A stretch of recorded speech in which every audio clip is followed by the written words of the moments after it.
con las enfermedades valvulares.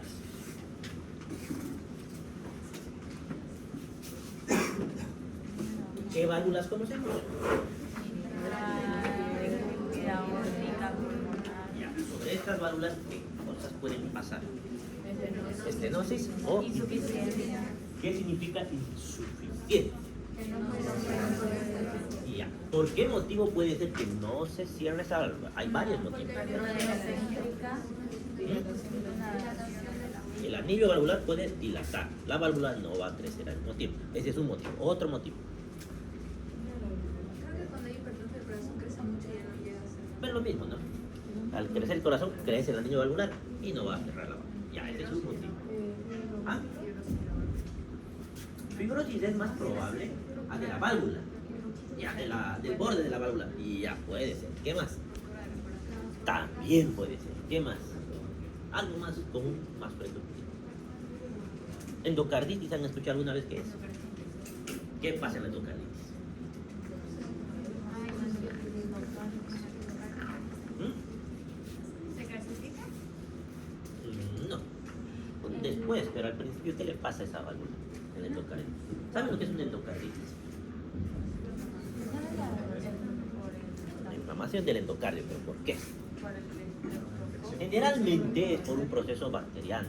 Ese proceso bacteriano, al inflamar esa válvula, ¿qué le va a pasar? Y suele aparecer las famosas vegetaciones. ¿Saben lo que es una vegetación? Las verrugas. Y esas verrugas que terminan haciendo en esa válvula, la destruyen, la carcomen. Se la comen básicamente. Entonces, ese es otro. Es la fiebre reumática. Entonces ahí queda un hueco y ya no puede tratarse. La fiebre reumática, como dicen, hace algo parecido. ¿La fiebre reumática qué es? ¿Qué entienden por fiebre reumática?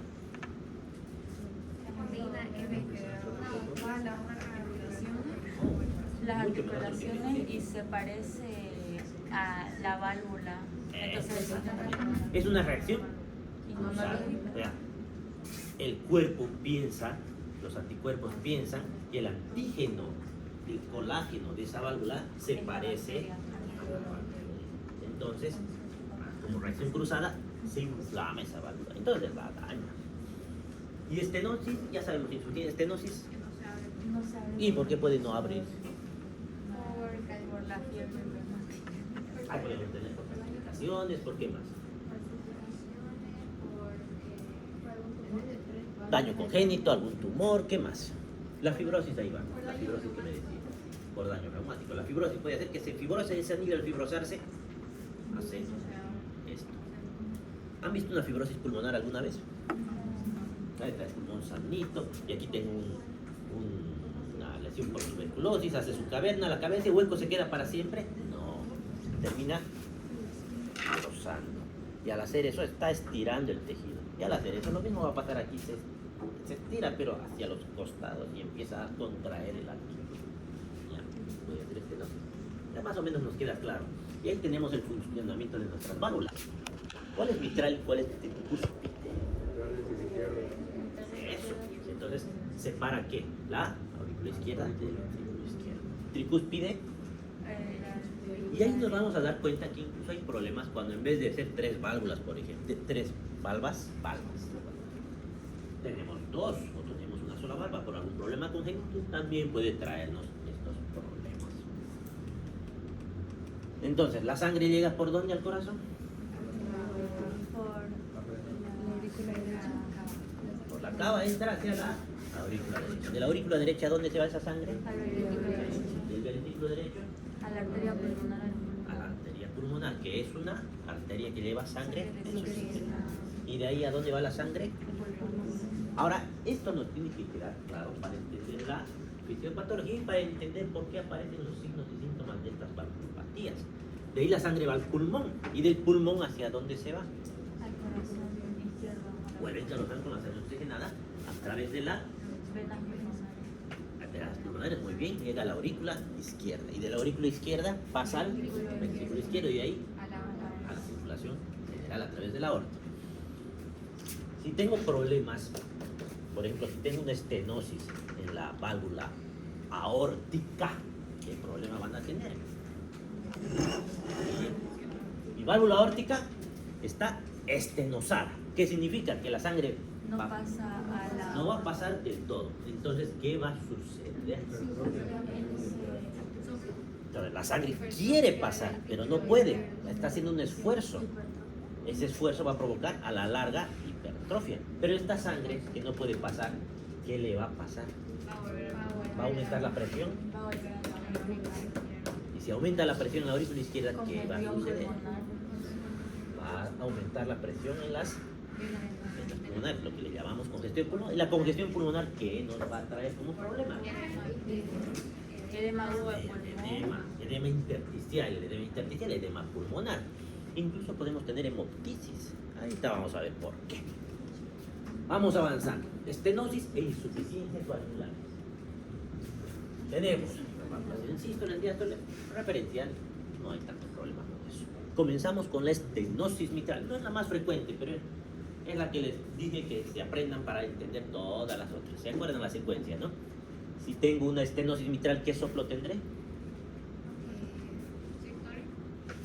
Estenosis. Diastólico. ¿Cuál es el soplo sistólico en mitral? El de... Si tengo soplo sistólico en foco mitral, ¿qué tipo de lesión tengo? Si tengo soplo sistólico en foco mitral, ¿qué tipo de lesión? Entonces, en el caso de estenosis es soplo diastólico, al revés. Tenemos obstrucción al llenado ventricular izquierdo como consecuencia de una alteración estructural de la válvula mitral. ¿Cuál es la causa? Agresión reumática de la válvula. Esa es la más frecuente en este caso. La agresión reumática es la que me acaban de decir. Una fiebre reumática. Y esa fiebre reumática alguna vez les había mencionado. ¿Qué más afecta parte de las válvulas? Las articulaciones. ¿Dónde es mayor el daño? ¿En articulaciones o en válvulas? En válvulas. El daño va a ser peor que en articulación. Por eso se quejan de dolor. Pero lo que no le está doliendo es la válvula, pero es lo que más está dañando. Por eso dice el dicho, la fiebre reumática lame las articulaciones y muerde el corazón. Porque el daño es mayor a nivel valvular. Ese dicho se van a acordar. Lame las articulaciones y muerde el corazón. Lo que pasa es que eso no duele. En cambio, la articulación sí le duele al paciente. Y al principio no se da cuenta el paciente de los signos y síntomas. Y tal vez todo le esté atribuyendo a que le están doliendo sus articulaciones. Entonces tenemos lesión reumática de la válvula y del aparato subvalvular, que puede ser fibrosis, engrosamiento, calcificación y fusión de las comisuras y cuerdas tendinosas. ¿Las cuales son las comisuras? Entre valva y valva, esa es una comisura. Esas pueden fusionarse. Y al fusionarse, lógicamente, estamos llegando a hacer una estenosis. Se va a dificultar el paso sanguíneo. ¿Entienden lo de la fusión, no? Aquí tengo mi valva. Esto tiene que estar abierto para que haga esto. Pero si se fusiona, no va a poder abrir y nos va a dificultar el paso de la sangre. También podemos tener lesiones congénitas. ¿Qué significa eso?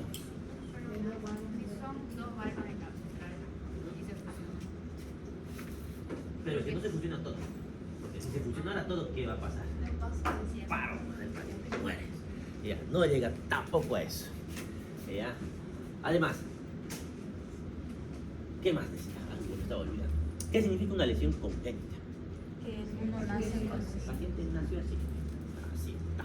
Oh. Esto nos va a llevar a una insuficiencia cardíaca izquierda. ¿Por qué insuficiencia cardíaca izquierda? Porque si no pasa, y hemos dicho justo lo que ustedes me acaban de decir, y aprovechamos para repasar lo que es insuficiencia cardíaca izquierda, que siempre pregunto en los exámenes. La insuficiencia cardíaca izquierda, ¿qué signos y síntomas me va a traer? Si la sangre no puede pasar hacia la aorta, voy a tener, bueno, no a la aorta, hacia el ventrículo, y ahí obviamente, voy a tener disnea, cianosis, ¿qué más? Diaforesis, no tanto, ¿no? Edema no debería, de pulmón. porque izquierda, ya, edema pulmonar, eso sí. Ahora, la pregunta es, ¿una insuficiencia cardíaca izquierda va a haber edema en miembros inferiores? ¿Sí o no? No debería. Ahora, depende de qué esa respuesta. ¿Qué? Depende de qué. Si es global la insuficiencia. Ah, pero eso ya no es izquierda, ya es global. Ahora, pasa que es muy poco probable que en la vida real se encuentren solo insuficiencias cardíacas izquierdas, porque van a terminar afectando siempre en retroceso a las derechas. Eso es normal. Así que en la vida real se van a encontrar ¿qué con insuficiencia cardíaca? ¿Qué es lo normal que el paciente tenga disnea, que tenga hepatomegalia, que tenga edema? Pero al principio, porque estamos hablando de un evento agudo, una fiebre reumática es un evento agudo. Ayer no tenía nada, hoy tiene. Entonces, en este caso, al ser un evento agudo, todavía no vamos a encontrar edema, al principio por lo menos. Entonces, hay una disminución del orificio mitral, un aumento de la presión en la aurícula izquierda. Y eso nos va a llevar a una dilatación de la aurícula izquierda y a una hipertrofia de la aurícula izquierda. El ventrículo no tiene por qué hipertrofiar porque la sangre ni siquiera está llegando, no está haciendo gran esfuerzo ese ventrículo. Y eso me va a llevar, como decían sus compañeros, a la congestión pulmonar. ¿Y qué significa congestión pulmonar? Aumenta la sangre. Porque no he dicho qué es congestión, pero ¿qué es congestión pulmonar? Se retiene la sangre. No se puede hacer hematosis porque hay en el intersticio Ya, líquido, ya. líquido en el intersticio. Esa congestión pulmonar cuando hay aumento de la presión hidrostática a este nivel, y ese aumento de la presión hidrostática me lleva al edema del intersticio, y como dice su compañera, el edema del intersticio me va a dificultar el intercambio gaseoso, porque se va a alejar mi capilar del espacio aéreo. Entonces, edema pulmonar. Eso eventualmente me va a llevar a una insuficiencia cardíaca derecha. ¿Por qué? Porque si siguen aumentando las presiones en el corazón izquierdo, va a tener que repercutir sí o sí a la sangre que está llegando a ese corazón izquierdo. Entonces va a haber finalmente sobrecarga sobre mi corazón derecho. Formas clínicas de presentación. Tenemos el síndrome de insuficiencia cardíaca y puede haber también pacientes asintomáticos u oligosintomáticos. ¿Qué es un paciente oligosintomático? Pocos. Exactamente. Cuando es el síndrome de insuficiencia cardíaca tenemos congestión pulmonar, edema pulmonar, hipertensión pulmonar y podemos llegar a la sobrecarga derecha con insuficiencia tricuspidia. Aquí ha aparecido algo más, insuficiencia. ¿Y qué tiene que ver la insuficiencia con la estenosis? ¿Por qué? ¿Qué ha pasado? Porque, a ver, ¿de qué estábamos hablando? De estenosis mitral. Y de repente cuando hablamos de estenosis mitral nos meten aquí insuficiencia tricuspidia. ¿Qué ha pasado? Lo que está usado, Repasemos. Hacia- No pasa la sangre por mi corazón izquierdo, no pasa hacia el ventrículo, porque la sangre le cuesta pasar. Entonces sobrecarga a mi aurícula izquierda, está sobrecargando. Todo eso va a las venas. a las venas sigue la sobrecarga. Todo eso aumenta la presión hacia mi ventrículo izquierdo. ¿Y qué tiene que ver eso con la insuficiencia tricuspidia? Se aumenta tanto la presión. ¿Qué va a terminar sucediendo? Se va a dilatar. Va a haber una dilatación y esa dilatación va a terminar provocando una Insuficiencia. insuficiencia de la otra válvula tricuspidia. Ahora sí, ¿no? Bien. Y vamos a tener edemas generalizados. Asintomáticos u oligosintomáticos desarrollan síntomas en situaciones especiales. ¿Qué hay situaciones que requieren un aumento del volumen minuto? O sea, cuando hablamos aumento del volumen minuto, ¿de qué estamos hablando? ¿Que necesita que se aumente? ¿Qué es el volumen minuto? Pero eso tiene un nombre especial. ¿Qué le decimos? Para no decir volumen minuto, gasto cardíaco. Eso es el gasto cardíaco. Entonces, ¿qué situaciones pueden necesitar un aumento del gasto cardíaco? El embarazo, los procesos infecciosos. Ojo con esto, porque esto suele descompensar esas insuficiencias cardíacas que están aparentemente sanos, les da una neumonía, una infección urinaria, aumenta su metabolismo, necesitan más aumento del gasto cardíaco que no puede suplir este corazón, y ahí comienzan a aparecer los signos y síntomas. El hipertiroidismo, ¿qué tiene que ver el hipertiroidismo aquí? Aumento del metabolismo. está totalmente acelerado ese metabolismo, entonces necesita más gasto cardíaco para cumplir esa demanda metabólica y el corazón no está preparado para eso. Y un síndrome anémico, ¿y el síndrome anémico por qué? Hay menos sangre, menos Más que menos sangre, ¿qué es lo que menos hay? Hemoglobina. Tengo menos hemoglobina, menos oxígeno. Y por tanto, ¿qué tiene que hacer el corazón para suplir esa deficiencia Bombear de más sangre. Empieza a bombear, o sea, aumenta el gasto cardíaco. ¿No es así? Clínicamente, ¿qué nos vamos a encontrar? Disnea, es lo típico. Hemoptisis. ¿Qué es hemoptisis? Ahora, ¿por qué aparece hemoptisis? Si acaso está mal, acaso tenemos tuberculosis aquí, ¿qué ha pasado? por la congestión. La congestión pulmonar va a hacer que aumente la presión hidrostática en estos vasos, incluidos sus capilares. Los capilares no soportan también estos cambios de presiones. Entonces, ¿qué le va a pasar al capilar? Van a reventar. Pero eso me va a traer una hemoptisis. Un capilar me va a llevar hemoptisis. Tal vez me lleve hemoptoico, hemoptisis, no creo. Hay una compensación y hay una neoformación de vasos para intentar compensar esta hipoxia. Entonces, se neoforman vasos. Pero esos vasos neoformados no son tan fuertes, esos se revientan. Pero ¿y para qué se neoforman estos vasos? Para hacer anastomosis, para intentar buscar otra vía de escape. ¿Y con quién se van a anastomosar estas venas pulmonares? ¿Qué otra circulación hay en el pulmón? Eso, se van a anastomosar con la circulación bronquial, que sabemos que no es para el intercambio gaseoso. ¿Para qué es la circulación bronquial? Para nutrir al pulmón. Y ahí estos vasos neoformados con estas anastomosis se rompen y la circulación bronquial sí tiene un gran flujo. Entonces ahí tengo la hemoptisis. Entonces, todo paciente con hemoptisis tiene que descartar que no tenga una estenosis mitral, porque muchos pacientes han entrado al área de tuberculosis sin tener tuberculosis, y el pulmón estaba sanito, pero se había una estenosis mitral. Nadie le ha escuchado esa válvula a ese paciente. ¿Ya? Tenemos palpitaciones, fenómenos embólicos. Estenosis mitral. Más que estenosis, bueno, la valvulopatía mitral como tal nos trae arritmias cardíacas porque por ahí pasa el aparato de conducción. Y entonces pues, una causa de arritmias, incluida la fibrilación auricular, pero que es más común en la insuficiencia mitral. Pero aquí ya comenzamos con algunas palpitaciones. Fenómenos embólicos, ¿qué significa eso? ¿Y por qué? ¿Qué significa eso? La congestión hace que la circulación no sea tan buena y por tanto puede terminar haciendo coágulos. Fatiga desproporcionada al esfuerzo. ¿Por qué? ¿Qué está? Fatigado. Bueno, no es Disney, fatigado.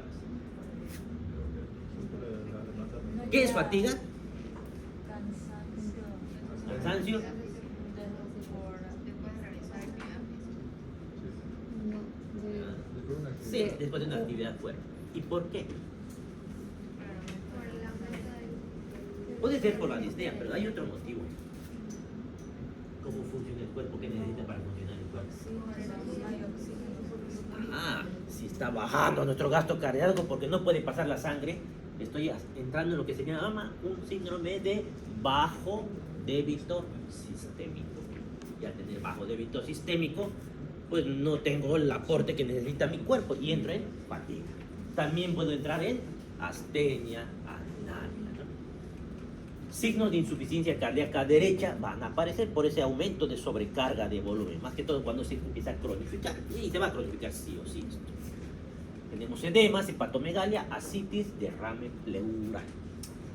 Esto de ascitis y derrame pleural ya tenemos dos derrames. Podemos tener derrame pericárdico, ya hablamos de una policerositis. En el examen físico, ¿qué nos vamos a encontrar? La facies mitral o de Corvisart. ¿Qué vamos a encontrar aquí? Los pómulos van a estar enrojecidos, cianosis en los labios, esa es la facies mitral. Vamos a encontrar el pulso arterial habitualmente normal, pulsos venosos, muestra de onda A aumentada. ¿Por qué la onda aumentada? ¿Se acuerdan lo que era la onda A? Les mencioné antes. Porque aumenta la presión y la glucosa. Sí, ¿y eso me va a aumentar? Aumento del volumen en cada pulso. Entonces, venoso, pulso venoso es la onda A. Entonces ahí voy a ver eso. Choque de la punta va a estar aumentado con un frémito diastólico. ¿Por qué va a estar aumentado? Porque quiere hacer más fuerza para romper este obstáculo. Ya está. ¿Qué vamos a encontrar a la auscultación? Primer ruido, aumentado de intensidad. Segundo ruido, no se modifica en formas leves y puede estar desdoblado en caso de hipertensión pulmonar. Chasquido de apertura después de R2 y desaparece con válvulas muy calcificadas. Hay también un rolido diastólico, que es un rolido, eso dice en su libro, ¿no? Hay un rolido diastólico. ¿Qué es el rolido diastólico? Es un soplo de tono alto, creo que dice bajo, no me acuerdo, pero es un tipo de soplo, básicamente es un soplo diastólico, aquí está, soplo de baja intensidad prolongado. También se le llama, también hay el, bueno, no sé, aparece el soplo de Graham-Still en la hipertensión pulmonar. Este va a entrar en el examen, porque este aparece en hipertensión pulmonar específicamente. Soplo de Graham-Still.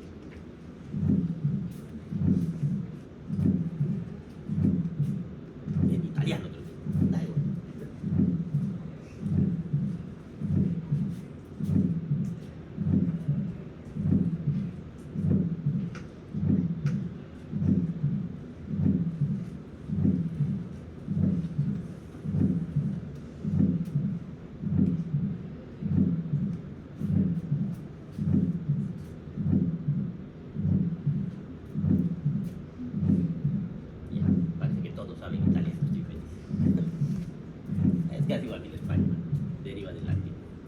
Pasamos a, ya con eso creo que ya más o menos todos lo van a entender por lógica, no las neuropatías, porque todas tienen esa lógica. Pasamos a la insuficiencia mitral. En este caso, la sangre puede pasar tranquilamente, pero la sangre va a retroceder. Y al retroceder, ¿qué debería encontrarse al retroceder la sangre desde el ventrículo hacia la aurícula? Debería chocarse con ¿qué? Con la válvula. No debería volver, pero si tengo insuficiencia, pues va a volver, ahí va a haber un reflujo. Y esa sangre que vuelve me va a cambiar, me va a alterar las presiones.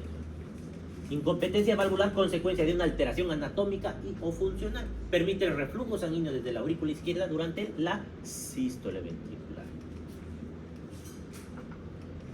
Causas, depende. Si es de la válvula la afectada, es la fiebre reumática. Y como tip, cuando no se acuerden qué problema valvular, causas de insuficiencia, estenosis, todo, si no se acuerdan, pónganle fiebre reumática, casi con seguridad le van a ayudar. Todas las alteraciones valvulares vienen por la fiebre reumática. En los exámenes así suele ser y no falta. Prolapso valvular, calcificación del anillo, endocarditis infecciosa también, ya dijimos por qué. Enfermedad del tejido conectivo, que son las colágenopatías. Del aparato subvalvular, rupturas de las cuerdas tendinosas, porque se pueden romper por infartos, por ejemplo. Y del músculo papilar, trauma de tórax, endocarditis, infarto agudo, enfermedad del tejido conectivo, prolapso valvular. Pared ventricular, infarto de miocardio, miocardiopatía dilatada, miocardiopatía hipertrófica. Vamos a la fisiopatología para entender la sístole normal. Fíjense, la sangre tiene que pasar a la aorta normalmente. Pero ¿qué pasa en la insuficiencia mitral aguda? Está disminuyendo la sangre que va a la aorta. ¿Por qué está disminuyendo? Porque se está volviendo una parte. En vez de salir de todo, una parte está volviendo. Entonces va a ser poco lo que va a pasar hacia la aorta. Y eso me va a provocar un reflujo hacia la aurícula. Entonces, al principio, no va a estar dilatada la aurícula. Al principio, cuando es agudo. Pero luego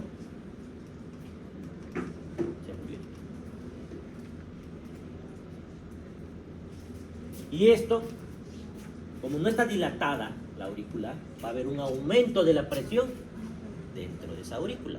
Ese aumento de presión va a pasar hacia la vena pulmonar, que va a aumentar también su presión. Y eso es lo que han dicho, que va a provocar congestión pulmonar. Aumento de la presión capilar pulmonar. Cuando se cronifica, porque esto se va a cronificar, siempre, no es, oh, me voy a curar, no, se va a cronificar. Si no es ese recambio valvular, va a cronificar. Y entiendan, todas estas valvulopatías, todas, van a comenzar a alterar el flujo y la mecánica del corazón.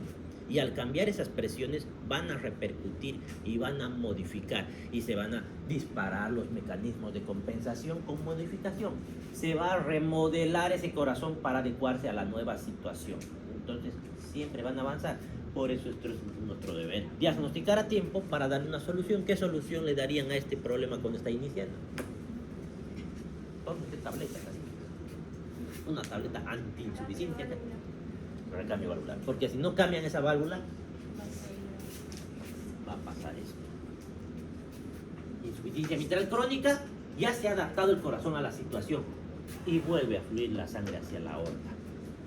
Pero con una factura, mi aurícula izquierda se va a dilatar. Esa aurícula izquierda, ya no tiene, como ya está dilatada, ya no tiene tanta presión como al principio. Entonces disminuye también la presión venosa pulmonar, lo cual hace que mi presión capilar pulmonar disminuya y el edema disminuye. Ya no está.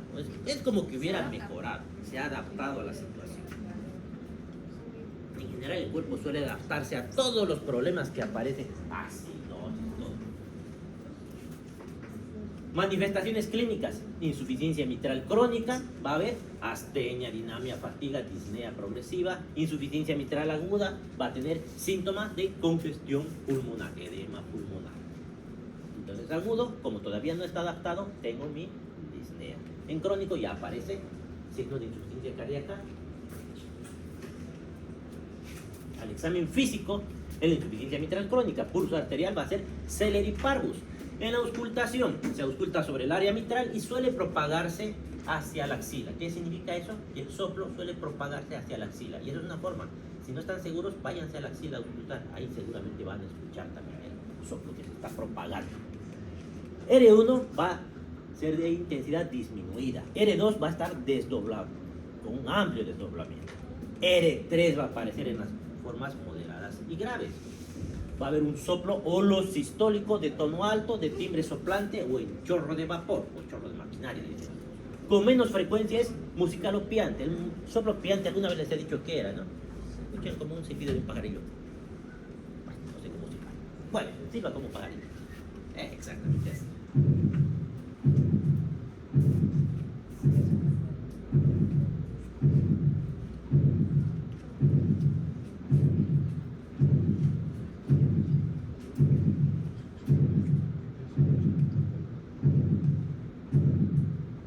Está desdoblado.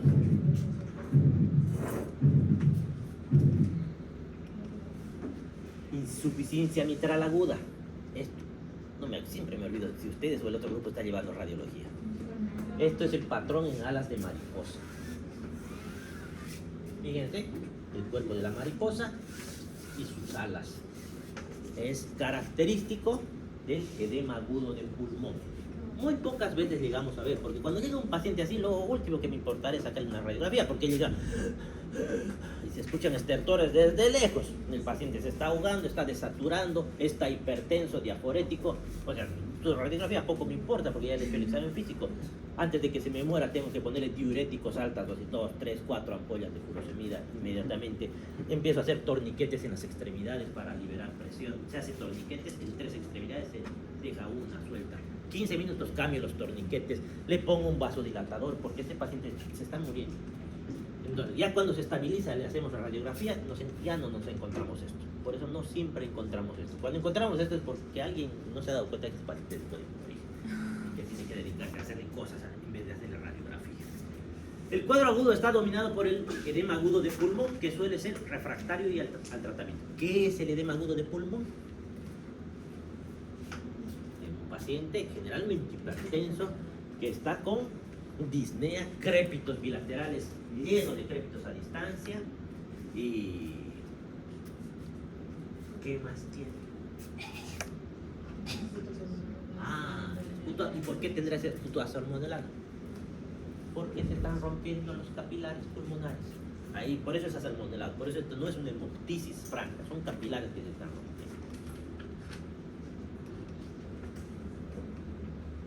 Pasamos a la estenosis aórtica, obstrucción a la eyección ventricular izquierda. Es la lesión, ojo, es la lesión valvular más frecuente la estenosis aórtica, es lo que más se va a encontrar.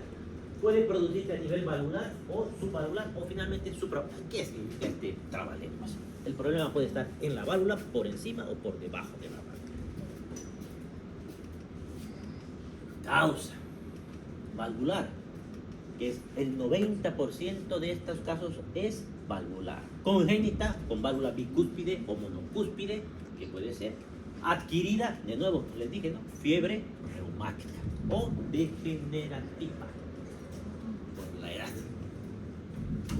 Tenemos supravalvular, que no es tan común, es poco frecuente, 1% de los casos, y tenemos subvalvular, que es 9% de los casos. Fisiopatología. Tenemos la sístole normal, la sangre pasa hacia la aorta. En la estenosis aórtica no está pasando, fíjense cómo la flecha está más cortita, no está pasando la sangre con tanta facilidad, lo cual me aumenta la presión intraauricular. Se prolonga la eyección, en vez de salir así, intenta salir y prolonga esa eyección que vamos a encontrar en el examen físico, esa prolongación. Y eso nos va a llevar a una hipertrofia. Entonces estamos hablando de una miocardiopatía hipertrófica, una cardiomegalia concéntrica, y en el Chagas es excéntrica. Esto me va a llevar a, si no está saliendo sangre de la aorta, disminución del flujo cerebral. A eso le llamamos síndrome de bajo débito cerebral. Y si no le llega sangre al cerebro, ¿qué le va a pasar al paciente? Síncopes o hipotimia. Bien. A nivel pulmonar, lo mismo. Va a aumentar un aumento de la presión capilar pulmonar, me va a provocar edema. Esta hipertrofia del ventrículo izquierdo me va a llevar a una insuficiencia. La prolongación de la eyección me va a llevar a un aumento del consumo de oxígeno. ¿De quién? ¿Quién está consumiendo más oxígeno? El miocardio. Porque está haciendo más fuerza para poder sacar ese volumen. Para hacer más fuerza necesita más oxígeno. Tengo una hipertrofia, por tanto estoy en insuficiencia. Y si a eso le sumo que tengo disminución del oxígeno y tengo una insuficiencia coronaria. ¿Qué significa insuficiencia coronaria? Que las coronarias no son capaces de suplir la demanda de esta situación. Entonces hay una disminución del aporte de oxígeno que necesita ese miocardio. Y todo eso me va a llevar a riesgo de infarto, de isquemia. Además, esta hipertrofia me puede llevar a una fibrilación. ¿Y la fibrilación de quién? Del ventrículo me puede llevar a la muerte. ¿Cuánto tiempo tienen para revertir una fibrilación ventricular antes de que muera el paciente? No. Cada minuto que pasa, 10% de probabilidades que el paciente no sobreviva. O sea, tiene 10 minutos. Máximo. Por eso es que en las empresas, en las industrias, no sé si aquí se han fijado, yo no he visto. Aquí habrá, no sé, creo que hubo un problema alguna vez por eso. Tienen que tener un cardiodesfibrilador en alguna parte de la institución. ¿Por qué? Y esos son los TAEs, que son los automáticos. Donde el paciente cae al piso en parada, le ponen el aparato y el aparato solito se encarga de hacer lo que les dice. Levántese, ponga aquí, hágase un lado así. Desfibrilando, dice. ¿Por qué? Hasta que llegue la ambulancia y ya, ¿cuánto tiempo se habrá muerto el paciente? Aquí podemos desfibrilar. ¿Ya? Una maniobra que se le hace al paciente. No sé si es fibrilación auricular, pero qué tipo lo ponen de golpe de cabeza. Ese es para la taquicardia supraventricular o para la taquicardia ventricular. Hacen maniobra de Valsalva, aumentan el retorno venoso, les hacen soplar una jeringa, ¿no? Eso es cuando están en taquicardia supraventricular o ventricular. No. Esto lo que sí alguna vez he visto hacer algo raro es el golpe precordial. Agarran el pecho y ¡pum! Con toda la fuerza. Una sola vez. No funciona. Muy pocas veces funciona. Para revertir una fibrilación ventricular. Como una sacudida. Pero no es tan efectivo. Entonces tengo riesgo de isquemia. Tengo insuficiencia cardíaca. Y tengo riesgo de muerte. Y encima de que es la más común de las valvulopatías. Manifestaciones clínicas. Son pacientes normalmente asintomáticos y cuando aparecen los síntomas, ¿cuáles son? El pecho, porque hay disminución del flujo. Y cuando tengo angina de pecho, ya sé que la supervivencia de ese paciente no va a ser más de 5 años. Por el caso. Ya sabe ese paciente que va a fallecer dentro de 5 años máximo. O al menos tengo que explicarle ese riesgo. Si tiene síncope, disminuye a 3 años la probabilidad de sobrevivir de ese paciente. Y si empieza a tener disnea de esfuerzo más, pues le quedan 2 años de vida. A no ser que... ya está dañado. Bienvenidos a la vida real.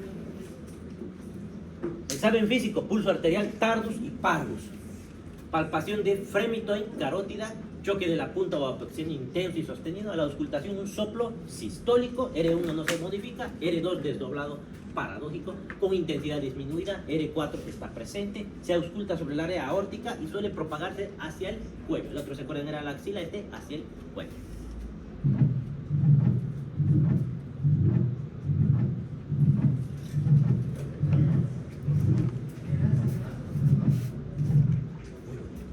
Pasamos a la insuficiencia aórtica. Reflujo de sangre de la aorta al ventrículo izquierdo a través de una válvula incompetente. Puede deberse por alteración del aparato valvular o por enfermedad de la raíz aórtica. Causa: alteración del aparato valvular, crónicas, otra vez les dije, fiebre reumática, valvulopatía bicúspide, formas congénitas. Agudas, endocarditis infecciosa, traumatismos cerrados del tórax. Enfermedades de la raíz aórtica, crónica, dilatación idiopática de la aorta ascendente, necrosis medioquística aislada o asociada al síndrome de Marfan, enfermedad del tejido conectivo, osteogénesis imperfecta, aortitis sifilítica o hipertensión arterial. Todavía tenemos aortitis sifilítica de tanto en tanto. Agudas, dilatación de la raíz aórtica, traumatismos cerrados del tórax. Y aquí tenemos la diástole normal. En una insuficiencia aórtica crónica, pues tengo un aumento de la precarga con reflujo de la sangre de la aorta hacia el ventrículo. Entonces me va a dar una diferencia de presión. Mi presión sistólica suele elevarse y la diastólica suele disminuir, que es una de las patologías donde podemos hacer este diagnóstico con esas presiones diferenciales. Y eso me va a llevar a una dilatación hipertrófica, que me va a aumentar la postcarga del ventrículo izquierdo con fallas de mecanismo de compensación. Y eso me va a llevar a una disminución de la fracción de eyección. Y si disminuye mi fracción de eyección ventricular, el gasto cardíaco va a disminuir, porque el gasto cardíaco depende de la fracción de eyección ventricular por la frecuencia cardíaca. En la aguda, vuelve la sangre de la aorta, aumenta la precarga, hay un cierre temprano de la válvula mitral. Hay aumento de presión en la aurícula izquierda, por tanto voy a tener aumento de la presión capilar pulmonar y por tanto voy a tener disnea. En la insuficiencia aórtica crónica permanecen asintomáticos hasta los 40, 50 años de edad. Aparece luego la disnea de esfuerzo, disnea paroxística nocturna, edema agudo de pulmón. En la insuficiencia aórtica aguda tenemos disnea, hipertensión arterial, edema agudo de pulmón y colapso circulatorio también puede aparecer aquí. Al examen físico, en insuficiencia aórtica crónica, pulso arterial Magnus y Seller con un pulso saltón colapsante, pulso colapsante de Corrigan. Podemos tener la danza arterial o baile arterial. Por algún motivo la mayoría siempre menciona como danza arterial, que vemos ahí como empieza a saltar esa cara. El pulso Bisferen, el signo de Muset, que ya habíamos mencionado. ¿Qué era el signo de Muset? Cuando movía la cabeza. El movimiento sincrónico de la cabeza con el latido. Aumento de la presión diferencial con una sistólica elevada, una diastólica disminuida. El signo de Hill, que era cuando se ve el latido ahí en el lecho unguial. Ya se está mirando su lecho unguial. El signo de Müller, que era el movimiento sincrónico de la úvula con el latido. El signo de Quincke. Ay, no me acuerdo, ahorita vamos a ver en las imágenes. Insuficiencia aórtica aguda. Tenemos auscultación soplo diastólico de breve tono bajo, R1 ausente, R2 de intensidad aumentada, R3 presente, R4 presente. Algo nos hemos olvidado mencionar. Auscultación en la crónica, soplo diastólico, R1 va a estar disminuido igual que R2, R3 va a estar presente.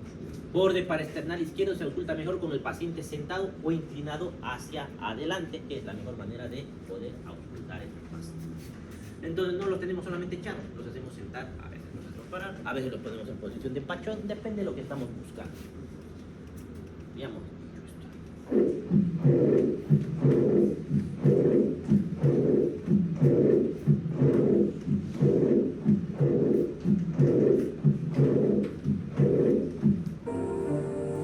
El sonido ya ni modo. Parece película de baja calidad de no sé qué. Hiperpulsatividad de los vasos del cuello, pulsación garotina, latido supraesternal, olvidemos música, presión arterial.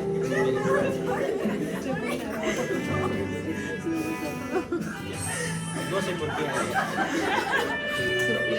Apex hiperdinámico y signo de Quimby. Están viendo medicina, no están viendo otra cosa. Se supone que había contado esa música ahí. Pasamos a insuficiencia tricúspide. Regurgitación de sangre desde el ventrículo derecho hacia la aurícula derecha debido a una incompetencia de la válvula tricúspide en este caso. Etiología. Eso. Incompetencia funcional, fiebre reumática, les dije que estaba medio.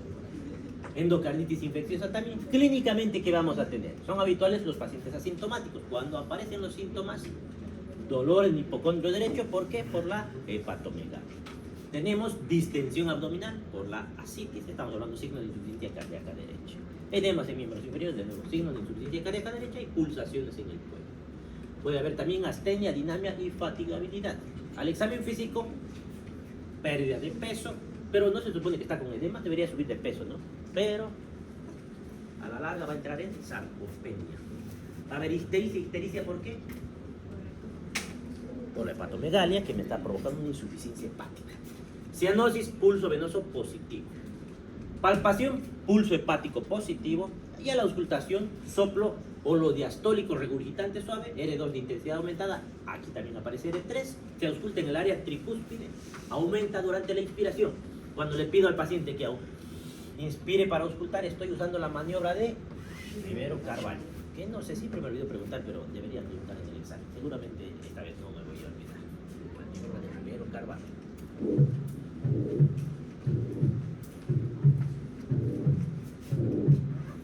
Estenosis tricúspide.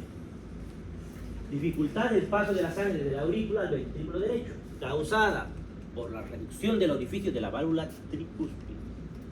Etiología: fiebre reumática. Síndrome carcinoide, síndrome por anticuerpos antifosfolipídicos, que es una enfermedad autoinmune que se caracteriza, por si acaso, el síndrome de anticuerpos antifosfolipídicos hacen coagulación intravascular diseminada. Siempre tienen coágulos. Las mujeres tienen varios abortos a repetir.